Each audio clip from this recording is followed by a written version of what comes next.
রাত ১:৩০টায় যখন মোমো খেতে ইচ্ছে করে তখন বাইরে না যেতে পেরে ঘরে বসে বানিয়ে ফেললাম চিকেন মোমো। জীবনে প্রথম বাড়িতে মোমো বানিয়েছি এবং নিজের বানানো মোমো খেয়ে নিজে পাগল হয়ে গেছি। তোমাদেরকেও দেখাই যে আমি বাসায় বসে কিভাবে মোমো বানিয়েছিলাম। চিকেনটাকে আমি ভালো করে কিমা করে নিয়েছি আর উপর যেটা দেখতে পাচ্ছ সেটা হচ্ছে গোলমরিচ গুঁড়া।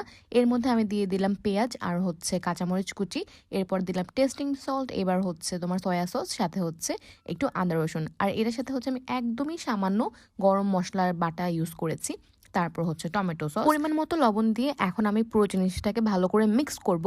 আর আমি একদমই সিম্পল মোমো খেতে পছন্দ করি, আর আমার মনে হয় যে এই ইনগ্রিডিয়েন্টগুলো হচ্ছে মেন জিনিস যেগুলো হচ্ছে মোমোতে ইউজ করা হয়। আদারওয়াইজ যদি কোনো কিছু ব্যবহার করা হয় তোমরা জেনে থাকলে আমাকে কমেন্টে অবশ্যই জানাবা। আমার মেরিনেট করা শেষ, এখন আমি ময়দাটাকে ভালো করে গুলে নিব।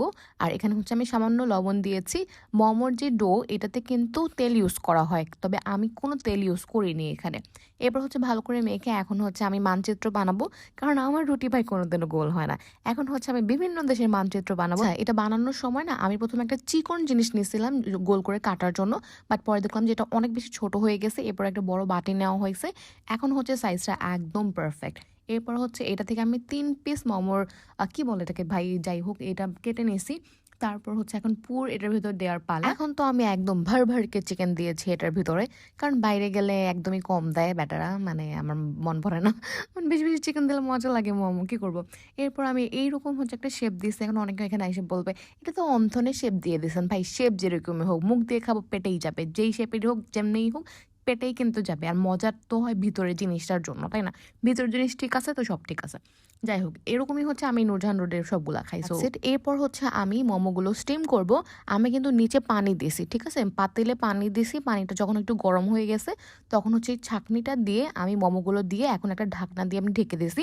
আমি একটা ক্লিয়ার ঢাকনা ইউজ করছি এখানে, যাতে করে হচ্ছে আমি উপর দিয়ে ভালো করে দেখতে পারি যে এটা সেদ্ধ হয়েছে কিনা।